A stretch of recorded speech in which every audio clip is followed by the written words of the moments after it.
जौनपुर के पवारा थाना क्षेत्र के कुंवरपुर गांव में 14 तारीख को रात को लगभग 8 बजे एक गांव का ही एक युवक आता है जो एक महिला बुजुर्ग रहती है जिसकी उम्र 70 साल रहती है। फुलदेई नाम था उनके पति और वो दोनों। आप देखिए वो जो दिख रहा है, कैमरामैन से कहूँगा वो दिखाएं। वो जो घर आपको दिख रहा है वहीं एक दुकान है छोटी सी। और रात को जब वह आया, क्योंकि जो फुलदेई थी वो दलित हैं और जो घटना को अंजाम दिया है वो ठाकुर है। और मैं आपको बता दूं, वह जब फुलदेई का सामान जो एक पेटी पिटारा था, पहले ज़माने के लोग रखते थे, जब वो चोरी करने का प्रयास किया, खोलने का प्रयास किया, तो वो महिला जाग गई। और जब वो जो जिसको पर आरोप लग रहा है कि मारे पीटे गला दबाए, वह कहा कि चुप हो जाओ बुढ़ी, नहीं जान से मार देंगे। तो तुरंत वो महिला कही तुम तो हमारे गांव के हो, तुम्हारा नाम ये है। उसके बाद वहाँ से वह महिला का जिस तरीके से परिजन का आरोप है, इस दुनिया में महिला नहीं है, उसका गला दबा दिए, उसका हाथ पैर ऐड दिए। उसके बाद वह भाग गया। जब परिजन के लोग 21 तारीख को गए, पवारा थाना पब्लिकेशन दिए, तो वहाँ पे कोई कार्रवाई नहीं हुई। उसके बाद दोबारा जब 27 तारीख को एप्लीकेशन दिए, तब पवारा की पुलिस उदय भान सिंह को गिरफ्तार कर और बहुत बड़ी कार्रवाई करती है। उस कार्रवाई को सुनेंगे तो आप भी बहुत दहल जाएंगे। 151 का चालान करते हैं। उसके बाद जिस महिला के साथ यह सारी घटना हुई थी, उसकी 4 तारीख को मौत हो जाती है। मौत हो जाने के बाद फिर परिजन के लोग थाने पे जाते हैं, सारी बात को बताते हैं। पुलिस आती है, ज़बरदस्ती, परिजन का आरोप है कि ज़बरदस्ती 100 को कब्जे में लेकर रात में ही भेजने का प्रयास था। इसी भी तो गांव वालों लोग सब विरोध किए, बॉडी सुबह गई। अब आइए जानते हैं परिजन के लोग। मेरे बीच में रिटायर्ड सीईओ मौजूद हैं, काफ़ी लंबे समय से नौकरी किए, और उनसे भी बातचीत करता हूं। ये भी इस घटना को लेकर थाने पे कई बार गए, कई बार अधिकारियों से बातचीत किए, यहाँ की जो सीईओ उनसे भी बातचीत किए। आखिर क्या था मामला, क्यों इतनी बड़ी घटना हो गई, क्या दिक्कत था, क्या दलित होने के नाते उसकी मुकदमा नहीं दर्ज हुआ, या ये लोग फर्जी मुकदमा दर्ज कराना चाहते थे, सारी बातों को जानेंगे। ये बताइए सर, क्या मामला था, क्या घटना हुई थी? रात में खाना खा करके 8 साढ़े 8 बजे के करीब फुलदेई नाम की मेरी भाभी हैं, सगी भाभी हैं, 70 साल उम्र था, वो कमरे में लेटी हुई थी। उसी दरमियान यहाँ गांव का उदय भान सिंह घर में खोल करके, दरवाजे को खोल करके अंदर घुसा। घुसने के बाद उसने बाक्स को टटोलना और तोड़ना शुरू किया। तो उसकी आवाज़ सुनकर के भाभी ने कहा कि कौन घुसा है मेरे घर में। तो उसने कहा कि चुप रहो नहीं तो मार डालेंगे। और जब वो चिल्लाने की कोशिश की तो उसका मुंह दबा दिया, फिर गला दबा दिया। तो उसने कहा करे उदय भान, मैं तुमको पहचान रही हूँ, तुम जो है कैसे हमारे घर में घुसे हो। तो वो ये समझा कि अब तो ये पहचान ली, इसको मार डालें। इस नियत से उसने गला इतना ज़ोर से दबाया कि उसका गला वला सब जो है रुंध गया। फिर वो उसमें चिल्लाने की कोशिश की तो उसने फिर हाथ ऐंठ दिया उसका और पैर ऐंठ दिया बहुत तेज़ी से। तो उसके बाद से ही वो इसी स्थिति में पहुंच गई। पहले तो अपना नित्य क्रियाकर्म हर चीज़, टट्टी पेशाब, ओढ़ना बिछाना या कपड़ा पहनना सब कर लेती थी, लेकिन उस समय के बाद से वो एकदम अपंग हो गई, कुछ भी नहीं कर पा रही थी। उसकी तहरीर इस घटना के बाद हमारे भाई जो हैं फागू, उसके पति, वो जाकर के यहीं सामने वो है उसका खेत, वहाँ वो बुआई उवाई कर रहे थे। ये गए वो दे करके उलाहना कि हमारे साथ ऐसा क्यों कर दिया, तुमने क्यों कर दिया। तो वो था उसका लड़का किशन और उसकी लड़की सिपरा, ये 3 लोग वहाँ थे। तो इनको फरसा लेके दौड़ा लिया वहाँ से और कहा कि कहीं और कहना नहीं है, और यहाँ कैसे तुम्हारी हिम्मत पड़ गई, तुम चले आए, और तुम सब नीच जात के हो, तुम्हारी हैसियत क्या है जो तुम हमारे सामने आकर के हमें उलाहना दे रहे हो। तो ये क्या करते, ये भी इतना बुजुर्ग हैं 75 साल के। ये वहाँ से फिर भाग आए। लोगों ने देखा, यहाँ से इनकी बेटी है, उसने भी देखा यहाँ से कि वो लोग फरसा लेके दौड़ाए, तो ये भाग के चले आए। यहाँ क्या करते। फिर अब चूंकि थाने पर रिपोर्ट नहीं लिखी गई, थाने पर कोई रिपोर्ट नहीं लिखी गई, तो न इसकी डॉक्टरी कराए न मेडिकल कराए, इतना होने के बाद भी वो बिल्कुल करा रही है, इसी स्थिति में अपाहिज हो गई। तो जब ये स्थिति देखा गया कि थाने वाले कोई कार्रवाई नहीं कर रहे हैं, मेडिकल भी नहीं करा रहे हैं इस महिला का, तो फिर प्राइवेट तौर से यहीं मोड़ पे जहाँ आप मुड़े हैं वहीं एक ये क्या नाम है, एलपी सरोज डॉक्टर हैं, इसी सड़क पे जब आप पहुँचेंगे दाहिने दांत पे, तो वो डॉक्टर साहब को ले आ करके फिर इंजेक्शन दवा उसी दिन से चल रहा था, रेगुलर चल रहा था। और फिर 4 तारीख को मौत हो गई। इसकी भी सूचना दी गई, लेकिन थाने से न तो एसओ निकल के आया, न कोई किसी से कोई मतलब नहीं। नहीं, आपने बताया कि 21 तारीख को जब आप लोग तहरीर दिए उसमें कोई कार्रवाई नहीं हुई, 27 को जब आपने तहरीर दिया तो उसमें क्या कार्रवाई पुलिस की? नहीं, 21 में तो कुछ नहीं किया। 21 में तो मैं खुद ही गया था थाने पर। तो एसओ उस समय बताया कि मैं जब टेलीफोन मिलाया, सरकारी फ़ोन नंबर मेरे पास था, मैंने मिलाया तो उसने कहा मैं जौनपुर में हूँ, मीटिंग थी, मैं निकल रहा हूँ, 1 से 1.5 घंटे में मैं आ जाऊँगा थाने पर, तो उस समय आप आइए। तो हमने कहा ठीक है, हम आते हैं। तो फिर हम उसके बाद उसी हिसाब से, हम जितना उन्होंने टाइम दिया था उसी हिसाब से मैं थाने फिर पहुँच गया। तो जब गया तो देखा कि एसओ की गाड़ी हमारे आगे आगे अंदर गई है और खड़ी करके अपने आवास में एसओ जा रहे हैं, दिखाई दे रहा है सब। तो हमने सोचा हम भी सही समय से आ गए हैं। तो मैंने उस समय जब वो अंदर चले गए थे तो मैंने वहाँ पहरा पर जो था उसको मैंने कहा कि एसओ साहब से मेरी बात हुई थी, उन्होंने कहा था हम इतनी देर में आ रहे हैं, आप आकर के हमको मिल लीजिएगा। तो हम आ गए हैं, ये सूचना दे दो। हमने अपना परिचय उसको बताया कि मैं फला हूँ, सर को मालूम है, जाके बता दो कि मैं आ गया हूँ और कैंपस में मौजूद हूँ। तो वो कुछ देर तक तो टाल मटोल किया कि अच्छा बताते हैं। तो वो वहाँ से मतलब पहरा छोड़ के अंदर गया ही नहीं। हमें दिखाई दे रहा था, हमने कहा भैया बता तो दो यार, फ़ोन नहीं मिल रहा। हम फ़ोन उसमें मिला रहे थे, सरकारी फ़ोन मिल के ही नहीं दे रहा था। तो हमने कहा जाके सूचना दे दो कि मैं यहाँ पे हूँ, इंतज़ार कर रहा हूँ। तो उन्होंने कहा कि हम साहब नहीं जा सकते हैं, उनका इतना भय है, वहाँ भी हम चले जाएंगे तो गरियाएंगे और डांटेंगे, हम कोई नहीं जा सकता उनको बताने, जब उनकी इच्छा होगी तब आएंगे। अरे हमने कहा सूचना दे दो यार, उन्होंने ही बुलाया है मुझे। वो नहीं गया एकदम से। तो वहाँ जा कर के महिला कंप्यूटर पर बैठी थी सिपाही, उसको बताया गया कि आप सूचना दे दो, और कोई नहीं था। तो उसने भी कहा कि अच्छा हम सूचना दे रहे हैं। 20-25 मिनट के बाद वो नहीं आए तो हमने फिर उससे संपर्क करके कहा कि भाई क्या हुआ, सूचना आपने भेजा? तो कहा कि हमारी हिम्मत नहीं उनको सूचना भेजने की, वो जब अपने आप से आएंगे तभी आएंगे। अब वो आए तब आराम करने लगे होंगे और कोई सूचना उनको देने नहीं जाता है, अगर कोई गया तो उसकी ऐसी तैसी हो जाती है।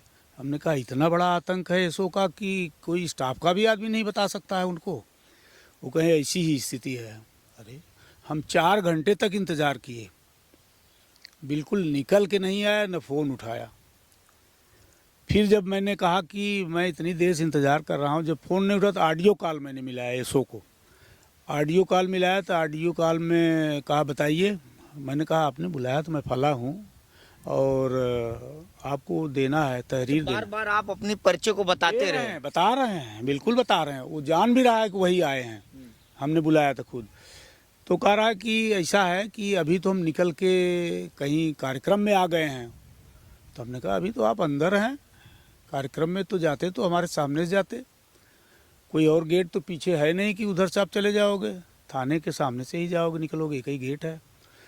वो कहा कि नहीं हम आपकी गाड़ी भी, मैंने कहा खड़ी ही है गाड़ी।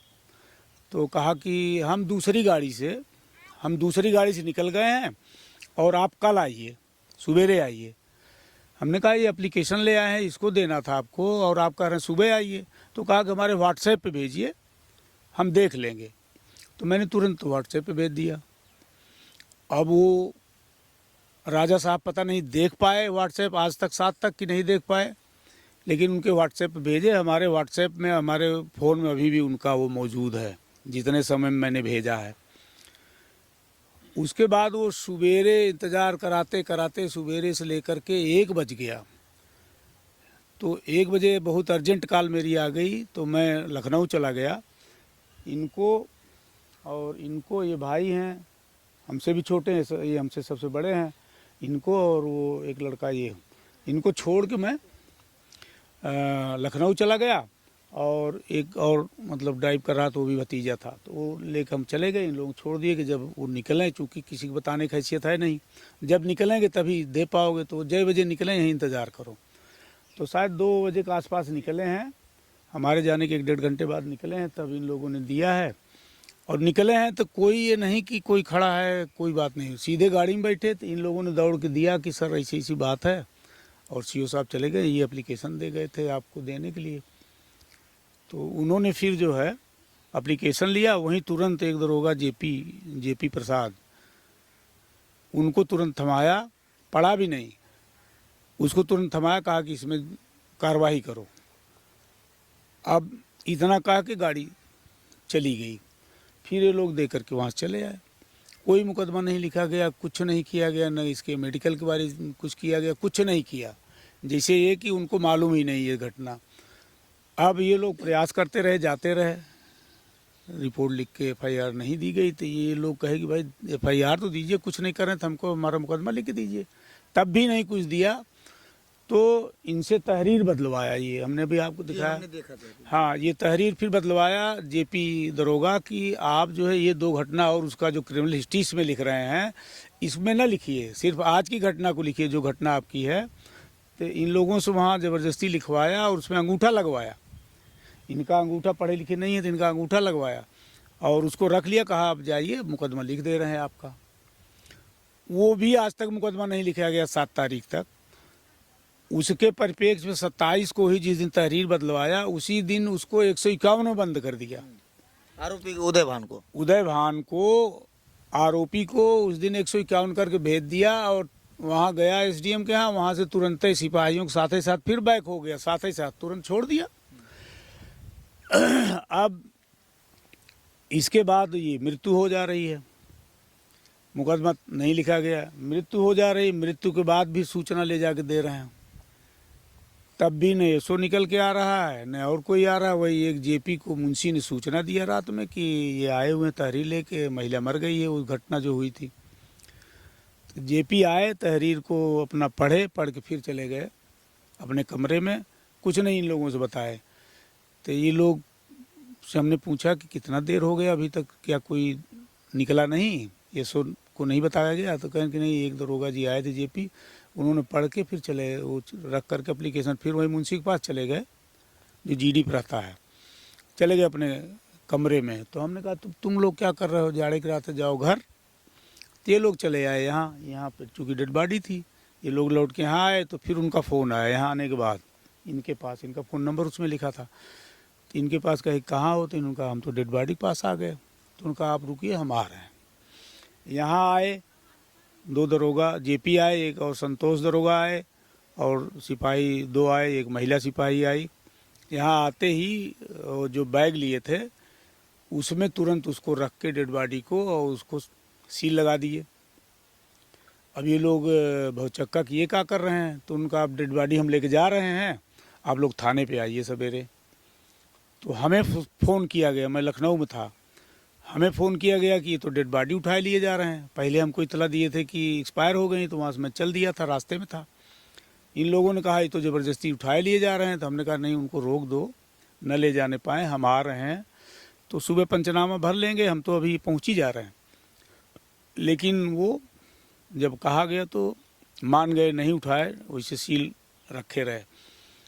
फिर मेरे रास्ते लखनऊ से यहाँ आने के दौरान में 10 बार जेपी ने फ़ोन किया, जेपी यादव दरोगा ने, कि अरे सर हमको ले जाने दीजिए डेड बॉडी, और हम जो है वहाँ नंबर लगवा दें, और नहीं तो देर हो जाता है। अरे हमने कहा हमें न बताओ यार, हम भी हज़ारों पोस्टमार्टम और ये सब कुल कार्रवाई कर चुके हैं, हमको न ये बताओ कि कब पोस्टमार्टम होता है और कब लाइन लगता है। तो तुम लाइन के चक्कर में न रहो, जब सुबह उजाला होता है तब पंचनामा भरा जाता है, और रात में अंधेरे में नहीं भरा जाता है, वहाँ कोई लाइट का प्रबंध नहीं, कैसे आपने पंचनामा भर लिया?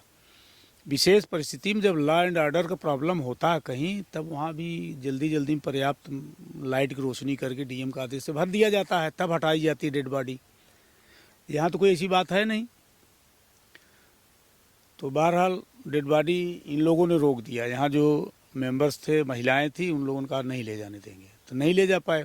हम भी आ गए सुबह ही एकदम यहाँ पहुँच गए। उसके बाद यहाँ पंचनामा भरे, पंचनामा भर के यहाँ से फिर अब हम मौजूद हैं तो भी हमसे कह रहे हैं कि 5 लोगों का नाम बता दीजिए, डायरी में हम नोट कर लें और हम यहाँ से लेके चल रहे हैं, आइए थाने पे पंचनामा भरते हैं। हमने कहा थाने पे कैसे भरोगे पंचनामा, मौके भरा जाता है, थाने भरा जाता है।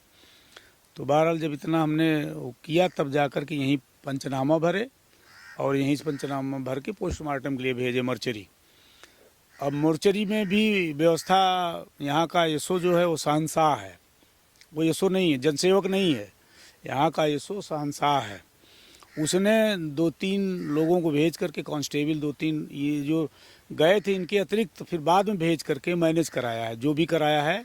इसमें भी उसने ये जो ये उपाध्याय वाला जो यहाँ मर्डर हुआ था उसमें जो उसने पोस्टमार्टम में अपना सेट करके लिखवा दिया कि हार्ट अटैक से हुआ है, वही यहाँ भी किया है उसने। वहाँ 2-3 लोग और एक्स्ट्रा भेजा था, अपने थाने सिपाही भेजा था, वो डॉक्टरों से अलग जाके बात किए, बात करके क्या सेट किए क्या नहीं किए वो सब करके इसने वहाँ भी आत्महत्या लिखवा दिया। वो मतलब नहीं, आप इतने लंबे समय से आप इतने लंबे से काम कर रहे हैं पुलिस विभाग में, आप रिटायर्ड भी हैं, सीओ पद से रिटायर्ड हुए हैं, आपको तो एक एक जानकारी होगी कब कहाँ क्या होता है। और आप दर दर भटक रहे हैं, आप वो भी उस विभाग में अपने कई वर्षों नौकरी किए, रिटायर्ड हुए, आपकी बातों को नहीं सुना जा रहा है। बिल्कुल नहीं सुना जा रहा है। मैं इसकी सूचना 5 तारीख को मैं सीओ से मिलने गया। यहाँ घटना ये जब डेड बॉडी यहाँ से गई है उसके बाद सीओ साहब के यहाँ मैं गया तो पता चला सीओ साहब छुट्टी पर हैं। तो मैंने उनको फ़ोन लगा करके बात किया, तो फ़ोन लगा के बात किया तो उन्होंने कहा कि अच्छा एसओ ने यहाँ कहा था कि अभी मुकदमा आपको नहीं लिखेंगे, जब पोस्टमार्टम आ जाएगा, पोस्टमार्टम रिपोर्ट जब आ जाएगी तब हम आपका रिपोर्ट लिखेंगे, जब उसमें जो आएगा। तो हमने कहा ये तो नया सिस्टम बता रहे हो मुझे, आज तक तो हम लोग तो कभी ऐसा किए नहीं, ना ऐसा सिस्टम में था। ये नया सिस्टम कहाँ शुरू हो गया है कि जब पोस्टमार्टम की रिपोर्ट आएगी तब लिखोगे मुकदमा। 2 ही सिस्टम है, या तो जीडी में एंट्री करके ना मुकदमा लिखो, जीडी में एंट्री करो, लास्ट पोस्टमार्टम कराओ, जब आए तब लिखो, ना आए तो ना लिखो, कायमी तो उसके बाद भी होती है, या डायरेक्ट मुकदमा लिख के फिर भेजो पंचायतनामा भर के पोस्टमार्टम के लिए। ये कौन सा सिस्टम नया शुरू हो गया। मैं हैरान रह गया जब सीओ से मैंने टेलीफोन से मिलाया, छुट्टी पर थी, तो उसने सीओ मछली सर ने कहा कि जब वो आ जाएगी पोस्टमार्टम रिपोर्ट तब मुकदमा लिखा जाएगा। मैंने कहा मैडम ये हमको आप समझा रही बता रही हैं, ये कौन सा सिस्टम नया शुरू हो गया, ये तो पहली बार मैं सुन रहा हूँ। 36 साल नौकरी किया, डायरेक्ट दरोगा था, 36 साल नौकरी किया और 8 साल सीओ भी रहा, उसके बाद यहाँ ये पहली बार मैं सुन रहा हूँ ये सिस्टम। तो कहीं कि यहाँ ऐसे होता है। हमने कहा चलिए अब आप लोग भाई चला रहे हैं सिस्टम तो उसके बारे में हम क्या कर सकते हैं। तो उन्होंने कहा कि जब आ जाएगा तभी लिखा जाएगा मुकदमा, अभी नहीं लिखा जाएगा। वही जो इसने बोला था यसो ने, वही भाषा उसने भी सीओ ने दोहराई। और फिर पोस्टमार्टम परसों हो गया, नहीं कल, अच्छा 5 को हो गया पोस्टमार्टम। तो 6 को मैं जब लौटा वहाँ गया कप्तान साहब से मिलने, पोस्टमार्टम के बाद मैं कप्तान साहब से मिलने के लिए रुका वहाँ कि हम जाकर उनके एप्लीकेशन देकर उनसे हम विनती करें कि इसमें मुकदमा लिखवाइए, कार्रवाई करिए। तो वो कहीं अदर जगह कहीं मीटिंग में थे, उनके पीआरओ ने बताया बंगले पर कि है नहीं सर और मिल नहीं पाएंगे, बहुत देर रात में आएंगे। तो हम 1-2 घंटा वहाँ इंतज़ार किए कि शायद आ जाएँ, कप्तान साहब मुलाकात हो जाए, तो नहीं हो पाई। तो पीआरओ फिर मैंने कहा तो पीआरओ ने कहा कि ऐसा है आप कल आइए, कल जब आप सवेरे आएंगे ऑफिस टाइम पे तो हम वहाँ जो है 11 बजे से 11:30 के बीच में आपको मिलवा देंगे कप्तान साहब से। तो वो बार बार हमसे कहे कि आप बताओ कोई प्रॉब्लम हो तो हम आपका सॉल्व करें। हमने कहा आपके स्तर का प्रॉब्लम नहीं है, कप्तान साहब से ही मैं निवेदन करूँगा, उनके स्तर का मामला है, ये आपके स्तर का मामला नहीं है। तो कहें तब कल मुलाकात होगी, आप 11:30 बजे आइए। तो बहरहाल मैं कल गया कप्तान साहब से उनके बताए के अनुसार ऑफिस में। तो कप्तान साहब ऑफिस में नहीं आए बल्कि डीएम साहब के ऑफिस में, वहाँ डीएम साहब के पास गए। तो वीआईपी प्रोग्राम कोई डिप्टी सीएम कोई आ रहे थे, उनके प्रोग्राम में चंद्र यादव के पिताजी की मौत हुई, इसी में मुख्यमंत्री आए हुए थे केशव प्रसाद मौर्य जी। हाँ, तो वहीं जाना था, सराय ख्वाजा थाना क्षेत्र में। तो वहाँ गए तो रीडर ने बताया कि यहाँ तो है नहीं सर, वीआईपी प्रोग्राम में है। तो हमने फिर फ़ोन मिलाया, संजोग से वही पीआरओ जो हमसे एक दिन पहले बात हुई तो वही सर के साथ में भी थे, डीएम साहब के साथ। हम जैसे पहुँचे वहाँ तो डीएम साहब के साथ में बैठ करके कप्तान साहब गाड़ी पीछे, दोनों लोग निकले, हम पहुँचे, लेकिन अब मूवमेंट में कहाँ बात हो पाएगी, तो चले गए। तो मैंने फिर पीआरओ को फिर फ़ोन मिलाया तो पीआरओ ने बताया कि ऐसा है कि कल आपसे बात हुई ही थी मेरी, और सर नहीं, आज भी नहीं मिल पाएंगे आपसे, अब जा रहे हैं वहाँ वीआईपी प्रोग्राम है, और वहाँ शाहगंज में हो सकता है तहसील दिवस में भी जाएं। तो हमने कहा कि हम इंतज़ार कर लें, कहें नहीं आज आपकी मुलाकात नहीं हो पाएगी, आप कल आइए। तो हमने कहा तो फिर फ़ोन से मेरी बात करा दीजिए सर की। तो फ़ोन से मेरी बात हुई कप्तान साहब से। कप्तान साहब से मैंने बताया अपना परिचय, उन्हें पूरा सब ज्ञात था सर, हर मामला मालूम था, क्योंकि सवेरे यहाँ 4 थाने की फोर्स भी आ गई, 4 एसओ आए थे, हम यहाँ मौजूद थे। आने के बाद मेरे 4 थाने फोर्स भी आई थी। तो कप्तान को मालूम था, कप्तान ने यहाँ भेजा था फोर्स। तो वो जैसे हमने कहा हाँ हाँ कहन ठीक है, तो उसमें तो क्या हुआ, पोस्टमार्टम में क्या आया?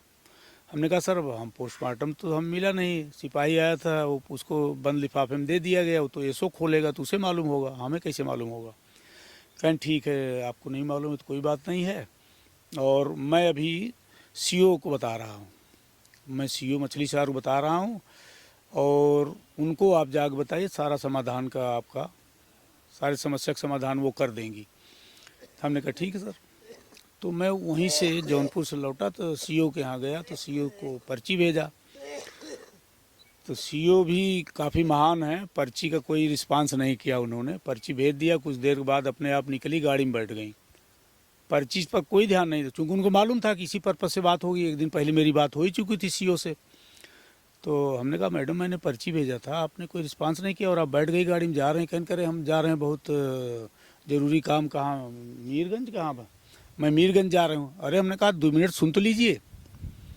तो मैं उनका वो खटखटाया जो है विंडो, हमने कहा 2 मिनट सुन तो लीजिए, आप एप्लीकेशन तो ले लीजिए, हमको कप्तान साहब ने कहा है आपसे मिलने के लिए, और आप कह रहे हैं कि हम जा रहे हैं वहाँ। तब बड़े मुश्किल से खोला और एप्लीकेशन मैंने दिया, तो कहीं न तो वो मर गई, पोस्टमार्टम हो गया। पोस्टमार्टम में तो आया है कि हार्ट अटैक से मरी है। हमने कहा वो हार्ट अटैक से मरी, कहीं कोई चोट नहीं आई? हमने कहा 22 दिन बाद मैडम चोट आएगी, 22 दिन बाद चोट आएगी। आप हमको चोट के बारे में बता रही हैं, आपको मालूम होना चाहिए कि 22 दिन बाद कौन सी चोट आती है। कोई भाला गणासा चला है उसके ऊपर जो वो आएगा। तो कह रहे हैं कि अरे भाई कुछ भी हो, जब नहीं चोट आई तो नहीं आई, अब हार्ट अटैक है तो इसमें हम क्या कार्रवाई करेंगे? हमने कहा ना करिए, जो हमारी तहरीरें पहले की हैं उनको तो लिखिए, जो आपका दरोगा ये चेंज करवाया उसको लिखिए, कुछ तो लिखेंगे आप, कुछ भी नहीं लिखेंगे। फर्जी कार्रवाई 151 करवा दिया था हमने कहा फर्जी करवा दिया आपने, फर्जी लिखा है 151 में, यहाँ कुछ हुआ नहीं, जो लिखा है वो फर्जी है, इसकी जांच होगी तो वहाँ कुछ हुआ ही नहीं है, जो लिखा है उसने कैसा हुआ वैसा हुआ, जो फर्जी लिखा है। कहीं मैंने अभी फिर भिजवा दिया है 151 में। हमने कहा तो फर्जी आप भिजवाते रहिए, मुकदमा ना लिखिए, ये तो केवल 151 आप इसलिए कर रही हैं कि मुकदमा आपको ना लिखना पड़े, और उसके जस्टिफिकेशन के लिए रहे हैं, लेकिन ये फर्जी क्यों कर रही हैं? बार बार आप क्यों करवा रही फर्जी? आप इतना चक्कर सर आप काट रहे थे, वो भी अधिकारी रहकर, तो नॉर्मल इंसानों की कैसी सुनवाई होती होगी? कोई सुनवाई जब मैं देख रहा हूँ यहाँ, तो इसके बारे में थानाध्यक्ष के बारे में जब ये हुआ मेरे साथ, तो हमने कहा यार ये तो मतलब बैठता भी नहीं है, सुनता भी नहीं है। तो यहाँ की आम पब्लिक ने बताया कि यहाँ वो बैठते ही नहीं है, वो वहीं पड़ा रहता है अपने उसमें आवास में, वहाँ से निकलता नहीं है। अभी आप आगे क्या करेंगे, कैसी कहाँ कहाँ प्रार्थना पत्र? जब हमारे अधिकारी गण जो हैं वो इस तरह की भाषा बोल रहे हैं, एसओ की भाषा, तो क्या करेंगे? जब एसओ की भाषा सीओ बोल रही है तो क्या? मैंने सीओ से बल्कि इतने पर मैंने कल कह दिया कि भाई तुम तो ऐसा कह रही हो, ऐसा अपने को असहाय बता रही हो हमें कि तुम्हारे ऊपर एसओ का कंट्रोल है, तो कहीं यही समझिए हमारी स्थिति यही है, हम कुछ नहीं उसका बिगाड़ सकते हैं, न कुछ कर सकते हैं, न उसकी शिकायत कर सकते हैं, और न ही मैं उसकी कोई जांच कर सकती हूँ। ये वर्डिंग है सीओ की। मैंने कहा अरे आप तो हद कर दी हैं, हम भी एसओ रहे हैं, सीओ रहे हैं, इंस्पेक्टर रहे हैं, सीओ रहने के बाद किसी एसओ इंस्पेक्टर की हिम्मत थी कि जो है सीओ को ओवर पावर करे? यहाँ तो अपने को आप असहाय ऐसा बता रही, जैसे मालूम हो रहा है कि आप पुलिस विभाग में है ही नहीं है। तो कह रही यही समझ लीजिए, अब आपके समय में होता रहा होगा, लेकिन यहाँ हमारे समय में ऐसा नहीं हो रहा, हम लोग कुछ भी नहीं कर सकते हैं। कहीं ऐसा नहीं लग रहा कि जात का असर यहाँ? 100% यहाँ जात के आधार पर ही ये सब कार्रवाई और ये सब जितनी भी हरकतें हो रही हैं, ये जातिगत आधार पे ही हो रही है। यहाँ शेड्यूल कास्ट का मामला होने के नाते और ठाकुर इसमें इन्वॉल्व है मुलजिम, इसलिए बचाने का पूरा प्रयास, ठाकुर ही एसओ भी है, पूरा प्रयास ये बचाने में ही लगा हुआ है। ये 100% लगा है कि इसको कुछ ना हो, और इन लोगों से क्या मतलब है। जब आप ड्यूटी के दौरान थे, आपके पास तमाम मामले आते होंगे, तो आप कैसा आप न्याय करते थे उस समय? मेरे सामने कोई जाति का मामला ही नहीं रहता, न धर्म का न जात का।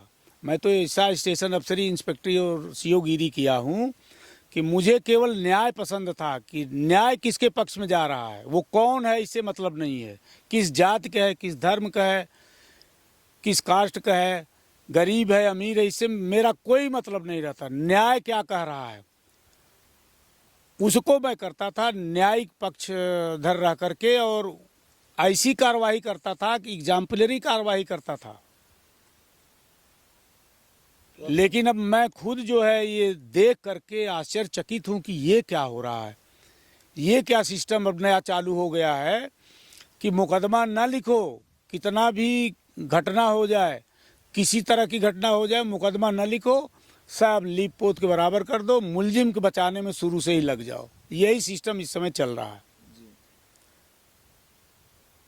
यहाँ के एसओ के बारे में तो कहा जाता है कि ये जो है, जैसा जनता से, मैंने इसके बाद जब लोगों ने कहना शुरू किया तब हमें नहीं, इसको मैं बहुत प्रमाणित नहीं कह रहा हूँ, लेकिन जनता ये कह रही है कि ये निकलता नहीं है, किसी को सुनता नहीं है, दारू पी के अंदर ही पड़ा रहता है। ये तक लोग कह रहे हैं कि वो न मिलने का कारण यही है कि दारू पी लिया रहा होगा, पड़ा रहता है वो। तो मेरे बीच में यह सीओ साहब हैं रिटायर्ड, और इनकी भाभी की मौत हो जाती है, और कई बार यह तहरीर देने के बावजूद भी पवारा थाने पर इनका मुकदमा नहीं दर्ज होता है। लेकिन पोस्टमार्टम रिपोर्ट में हार्ट अटैक आया है, यह इनको भी जानकारी है। लेकिन इनको कहना है, इनका ये कहना है कि हार्ट अटैक आया तो ठीक है, लेकिन जो 14 तारीख की घटना हुई थी, जो उनके साथ गला दबाया, हाथ मड़ोड़ा, उस मामले में मुकदमा पुलिस को दर्ज करना चाहिए था। लेकिन 21 को तहरीर दिए, तब पर पुलिस ने कोई कार्रवाई नहीं की। 27 को दिए तो पुलिस ने बड़ी कार्रवाई की, 151 में चालान किया उस आरोपी का, और उसी दिन, और 4 तारीख को जिस महिला के साथ घटना हुई थी उसकी मौत हो जाती। उनकी उम्र लगभग 70 साल थी। तो ये जो मेरे बीच में रिटायर्ड सीओ साहब हैं, इनकी भाभी थी, अब इस दुनिया में नहीं रही। तो इनका एक बड़ा आरोप है कि जात के आधार पर यहाँ की पुलिस कार्रवाई कर रही है। ये पेशे से सरोज हैं, इनका जाति सरोज है, और वो जो आरोपी था वो ठाकुर था। इसके पहले भी उसकी 2-1 घटनाएं थी जो इन्होंने तहरीर में जिक्र किया था, जिसको वहाँ के छोटा दरोगा ने काट कर जो इनकी घटना थी उस घटना को जिक्र कराया था। अब का इंसान कहाँ न्याय मांगने जाएगा, तो समय बताए। लेकिन ये एसपी से मिले, सीओ से मिले, सीओ भी अलग तरीके से बात कर रही हैं, दरोगा से मिले, एसओ से मिले। अब इनका सीधा आरोप है कि यहाँ जात के आधार पर यूपी पुलिस कार्रवाई कर रही है। अब देखिए आगे इस मामले में क्या पुलिस कार्रवाई करते हैं उस समय ही बताएगा। लेकिन कहीं न कहीं रिटायर्ड सीओ को भी बड़ी दुख हुई कि हम भी जब जिस समय अधिकारी थे उस समय हम किसी की नहीं सुनते थे, जो पीड़ित था उसकी मदद करते थे। फिलहाल ऐसे आप देखते रहे आज़ाद VIP न्यूज़ को। जय हिंद।